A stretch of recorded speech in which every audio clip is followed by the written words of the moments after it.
Hello everyone, আমার চ্যানেলে সবাইকে স্বাগত জানিয়ে আমি আজকে আবার একটি নতুন রেসিপি তোমাদের সাথে শেয়ার করছি।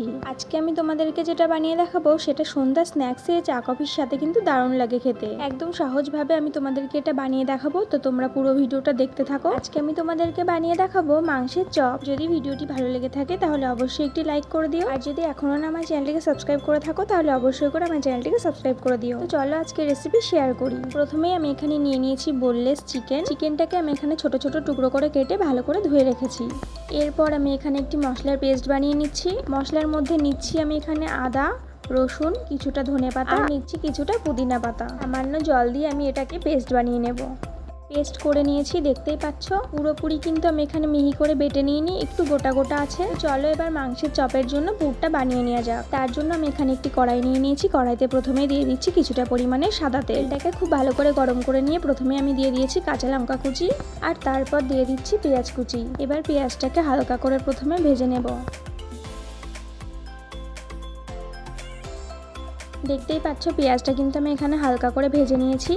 এবার আমি এর উপরেই দিয়ে দিচ্ছি সেই আগে থেকে করে রাখা মশলাটা দিয়ে খুব ভালো করে কিছুক্ষণ ভেজে নিতে হবে। যেহেতু মশলাটার মধ্যে রসুন দেওয়া আছে সেই জন্য কিন্তু খুব ভালো করে ভাজতে হবে, নাহলে কিন্তু পুরটা থেকে কাঁচা রসুনের গন্ধ বার হতে পারে। এবার আমি এর মধ্যে দিচ্ছি স্বাদ মতন লবণ, হলুদ গুঁড়ো, জিরে গুঁড়ো, আর দিয়ে দিচ্ছি গোলমরিচ গুঁড়ো।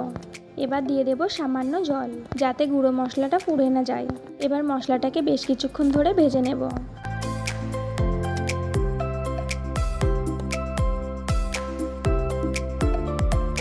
বেশ কিছু সময় ধরে আমি মশলাটাকে ভেজে নিয়েছি। মশলা থেকে কিন্তু খুব ভালো করেই তেল ছেড়ে দিয়েছে। এবার আমি এর মধ্যে দিয়ে দিচ্ছি আগে থেকে কেটে ধুয়ে রাখা চিকেনটাকে কিন্তু এরকম ছোট ছোট টুকরো করে কাটার চেষ্টা করো, না হলে তোমরা মিক্সিতেও হালকা পেস্ট করে নিতে পারো। চিকেনটা দিয়ে খুব ভালো করে একসাথে সবকিছু মিশিয়ে নিচ্ছি। এবার কিন্তু চিকেনটা বেশ কিছুক্ষণ ধরে ভেজে নেব, যতক্ষণ না চিকেনটা সিদ্ধ হয়ে যায়।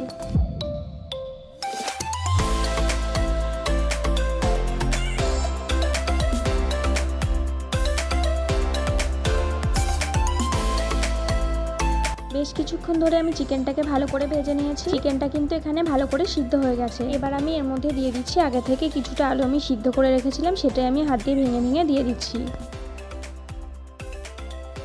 সব আলুটাকে ভেঙে দিয়ে দিয়েছি। এবার ভালো করে একসাথে মিশিয়ে নেব। খুন্তি দিয়ে ভেঙে ভেঙে কিন্তু আলুটাকে মাংসের সাথে ভালো করে মিক্সড করে নিতে হবে।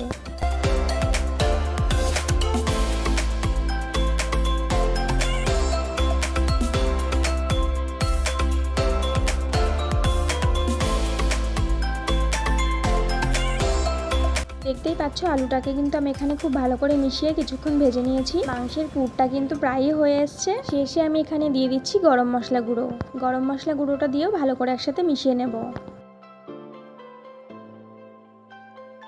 তো আমার এখানে মাংসের চপের জন্য পুরো পুরটা একদম রেডি। আমি যেহেতু আগেই ধনেপাতাটা মশলার সাথে পেস্ট বানিয়ে নিয়েছিলাম, সেই জন্য এখন আমি আর দিলাম না। তোমরা কিন্তু শেষেও ধনেপাতা কুচি দিতে পারো। মাংসের পুরটাকে আমি এখানে লাবিয়ে ভালো করে ঠান্ডা করে নিয়েছি। এবার আমি একে একে চপগুলিকে বানিয়ে নেব। প্রথমে হাতে নিয়ে আমি একটু গোল করে নেব, তারপরে কিন্তু দুই হাতে তালুতে রেখে একটু লম্বা করে নিলেই কিন্তু তৈরি হয়ে যাবে একটা মাংসের চপ। একটা বানিয়ে দেখালাম, আমি কিন্তু এরকম সেম ভাবেই সবগুলিকে বানিয়ে নেব। আমি এখানে এইরকম লম্বা করে চপটা বানাচ্ছি, তোমরা চাইলে কিন্তু মাংসের চপটাকে গোল করেও বানাতে পারো। একই রকম ভাবে আমি সবগুলোকে বানিয়ে নিচ্ছি।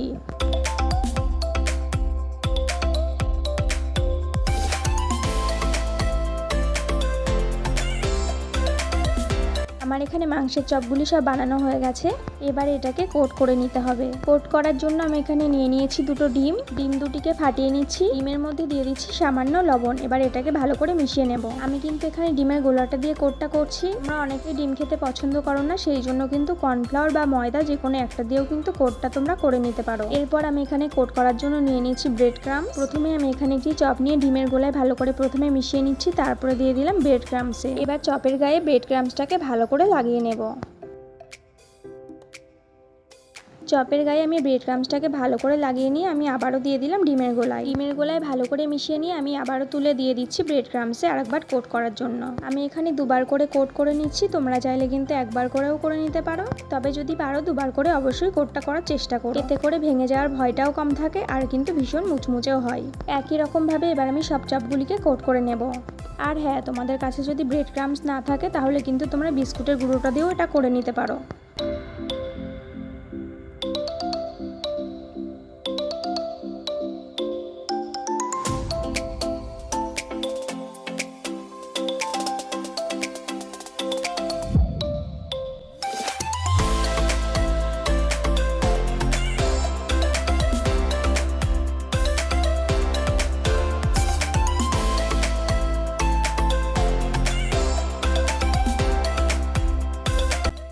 পাচ্ছ আমি এখানে সব চপগুলিকে বানিয়ে নিয়েছি। এবার চলো এগুলোকে ভেজে নিই। তার জন্য এখানে নিয়ে নিয়েছি একটি কড়াইতে দিয়ে দিচ্ছি বেশ কিছুটা সাদা তেল। তেলটা আমি এখানে একটু বেশি করে দিচ্ছি, চপটা যেহেতু ছাকা তেলে ভাজবো সেই জন্য। এটাকে প্রথমে ভালো করে গরম করে নিয়েছি, তারপরে আমি দিয়ে দিচ্ছি একে একে মাংসের চপগুলিকে। এবার কিন্তু উল্টে পাল্টে সোনালি রং হওয়া পর্যন্ত ভেজে নেব। আমার এখানে এক পিঠ ভাজা হয়ে গেছে, এবার আমি উল্টে অপর পিঠটিও ভেজে নিচ্ছি।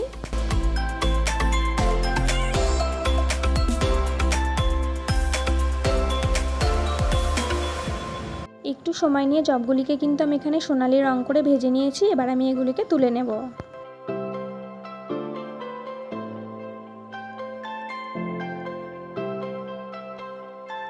একই রকমভাবে আমি বাকি চপগুলোকেও ভেজে নেব। আর চপটা তেলে দেওয়ার পরে কিন্তু তেলটা একটু ফেনা ফেনা হয়ে যাচ্ছে, কারণ আমি ডিম দিয়ে বানিয়েছি সেই জন্য কিন্তু এখানে একটু ফেনা হচ্ছে। এতে কিন্তু চিন্তার কোনো কারণ নেই, তোমরা যদি কর্নফ্লাওয়ার বা ময়দা গুলে করো তাহলে কিন্তু এই ফেনাটা আর হবে না। তো আমার এই চপগুলিকেও ভাজা হয়ে গেছে, এবার আমি এটাকেও তুলে নিচ্ছি। একই রকমভাবে আমি সব চপগুলিকে ভেজে নিয়েছি। এবার এটা গরম গরম চা বা কফির সাথে পরিবেশন করে ফেলো। যদি এরকম মাংসের চপ বানিয়ে নেওয়া যায় তাহলে কিন্তু সন্ধ্যে স্ন্যাক্সটা একদম জমে যাবে। মাংসের চপটা কিন্তু আমার এখানে পুরোপুরি রেডি। এবার এটাকে তোমরা গরম গরম সন্ধ্যাবেলায় টমেটো সস বা কাসুন্দি দিয়ে খেতে পারো। আজকের রেসিপিটা তোমাদের কেমন লাগলো অবশ্যই কমেন্ট করে জানিও। আর আমি যেরকমভাবে মাংসের চপটা বানালাম তোমরাও অবশ্যই এরকমভাবে বাড়িতে বানিয়ে দেখো, আশা করছি অনেক ভালো লাগবে। ভিডিওটি ভালো লাগলে অবশ্যই একটি লাইক করে দিও আর অনেক অনেক শেয়ার করে দিও। এইরকমই নিত্য নতুন রান্নার রেসিপি পেতে আমার চ্যানেলটিকে অবশ্যই সাবস্ক্রাইব করে পাশে থেকো। আজকের মতন ভিডিওটি এখানেই শেষ করছি।